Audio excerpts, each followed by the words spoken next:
Ten Commandments. When you hear the Ten Commandments, you think of rules. But we don't always understand, we forget what these rules were. And some of us don't even know what the rules are. So we're going to have a refresher course, remembering the 10. Let's go back a little bit of background. Right now, the Israelites escaped from Egypt. That's when they were given to Moses.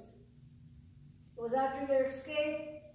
Moses went up to the mountain to meet with God, and that's where he was given these wonderful 10 Commandments. The questions that come to mind is like, didn't they already have rules? Didn't they already know you don't kill?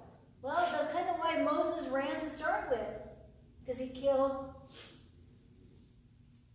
Are these common sense rules? Don't we know by common sense you don't lie, you don't steal, you don't cheat? Yeah, we should, shouldn't we? We don't kill. We don't steal. We don't commit adultery. But we don't always stand what they mean. To make them very clear, I want to give you the hillbilly 10 Commandments. Ain't but one God. Honor your mom and pa. No telling tales or gossiping. Get your hide to Sunday meeting. Ain't nothing come before the Lord. No fooling with another fellow's gal or man. No killing except for critters. Quit your foul mouthing. No swiping your kinfolk stuff. And don't be hankering for it neither. When I practiced it last night, I ended up with actually a southern twang. So I was worried that was going to happen today. But you put it that way, we can go, oh yeah, that makes sense. These are really make sense rules. The 10 Commandments are like a spiritual mirror. These are so to get us in shape. How many of you look in the mirror sometimes and you go, man, I am out of shape? This is to get us back into shape. This is to exercise us. If we do this, we begin to get into spiritual shape.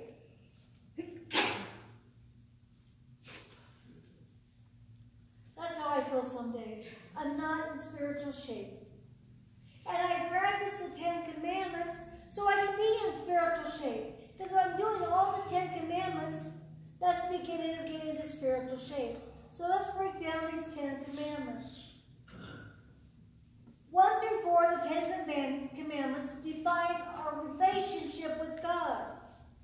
Those first 4, given in the order that we read, define our relationship with God. No other gods, only me. This is about loyalty, being faithful to our Creator.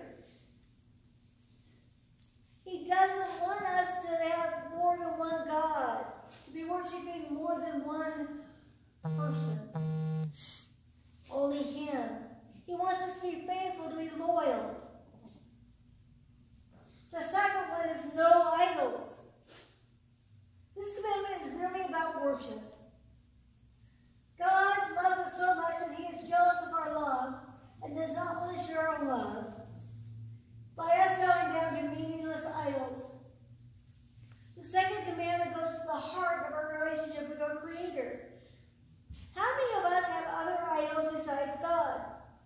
And I'm not talking just about wooden idols, but idols that we worship besides God. We have money. Some of the teenagers go gaga over these stars, even Lady Gaga. They go nuts over it, where they put that as their all-being. They give themselves names. Gaga is the little monsters. Tools.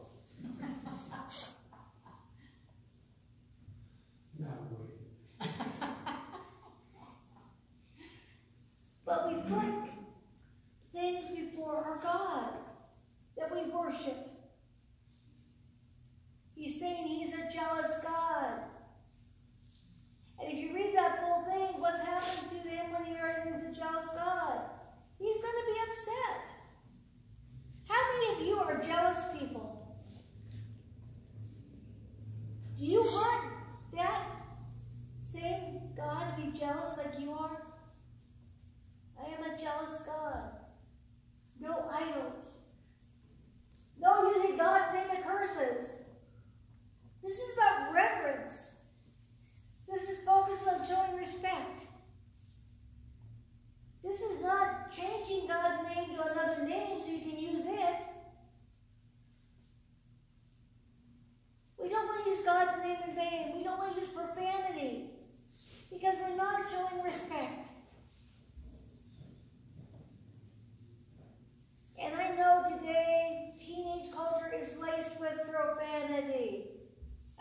a teenager.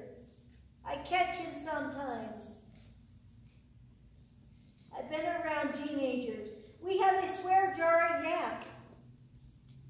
It's quite full. Some of them pay in advance now. It's like,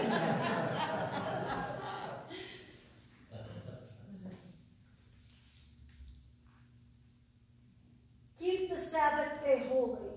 This is about sanctification or blessings and rejuvenation, rest. Time for us and a longer reverence and renewal. Now, a lot of people say, well, you work on the Sabbath, but I've tried to find a day to be my Sabbath. I try to find a day where I take time to be alone with my God. And I take time to have blessings and rest and rejuvenation. Back in the old days, there used to be what they called blue laws. Do any of you remember blue laws? Blue laws, I think maybe it was more back east than the present here. Blue laws were where everything was shut down on Sundays. Nothing would be open. No stores, no anything. And you would truly have a day of rest. They didn't have sports on Sundays. I mean, they would have them on TV. But they didn't have it where your kids would have football or soccer on Sundays. It was truly a day of rest. Wednesdays used to be off limits for the schools, so you could have kids in youth group. That's all changed. So it's hard to find those Sabbath days, those moments of rest and rejuvenation and blessings. But have a day of Sabbath. It might turn out this is your Sabbath day. I try to take Friday, or sometimes Monday is my Sabbath where I take my books and I read. That's my Sabbath. Find a day of Sabbath. Now the next 5 to 10 are standards of conduct, which are kind of common sense rules for everyday living that we should understand, that we should know. Honor your father and your mother, one of my favorites. Respect your parental authority. This really defines proper relationships with anybody. Respect people. Respect your elders. Respect those around you. That gets you a long way in life if you respect people. No murder. This is respect for human life. Do I have to say more about that? I like how they have the rules. Just the animals that you're going to eat.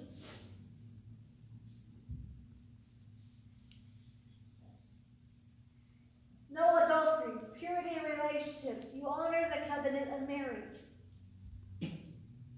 No fooling around outside of your marriage. And that includes nowadays online, text. There's so many different ways that you can have emotional affairs besides physical affairs. So keep that covenant, that blessing. Take a date night once a week. Once a week. Yeah, once a week. Rod and I have a hard time doing that. But it's really necessary. Make that marriage important. No stealing. This is about honesty. Showing love and respect to others and ourselves. You don't take what isn't yours. If it's laying on the counter and it isn't yours, you don't take it. You don't borrow it. If it's food, you can't bring it back after you ate it. You don't steal. No lies about your neighbors. This is really about truthfulness. How important is truth? Well, it's really important because in the Bible, it says in John 14:6, Jesus is the way and the truth. Truth is important. How many of you like being lied to? How many of you like somebody to elaborate on these wild stories? And if you're going to lie, you better be good at it and be able to keep your lies in order. Because if you don't have a good memory, you're going to blow it down the road. And not remember your first lie you told to keep up with the second lie and the third lie. No lusting. This is about contentment. God knows coveting, desiring something that isn't ours, can lead to greater sin or more sins. And I admit I committed this today. Joy has a beautiful necklace on, and I said, I want that necklace. And then I realized I'm teaching on the 10 Commandments today, and I just coveted that necklace. We're all guilty of this. We're all guilty of coveting. We want what the Joneses have next door. We want bigger and better and more, because other people have bigger and better and more. We're not satisfied with what we have, and we covet. And coveting can lead to other sins. We need to not do that. This is a good way to remember the 10 Commandments. I am Lord. I for idolatry. And I for adultery. Let me try this again. I can speak. I is for adultery. A is for adultery. N is for murder. So I am. The is take, don't steal. Honor, obey your parents. E is envy, don't be jealous. Lie, don't ever lie. 1. Only one God to worship. Rest on the Sabbath. D, disrespect. Don't use God's name in vain. I am the Lord.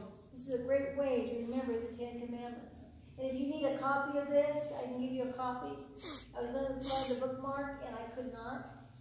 I miss having Bible bookstores that you can run down the street to. And I'm not one that I could order this and get there in 1 day shipping. So if you want this, let me know. I am the Lord. It's a great way to remember the 10 Commandments. Ben, you want one? Okay. 2. Okay. 3. Okay. So remember the 10 Commandments. It's not something that is just for kids and just out of the Old Testament. It's common knowledge we need to have. And then along with that, we need to remember we need to have these common rules. And then we need to remember to pray, read our Bibles, and then remember that we need to have the Lord Jesus Christ in our lives as our Savior and Redeemer. These all together make up our Christian lives. And all God's people will say, Amen. Amen. Our song of invitation today is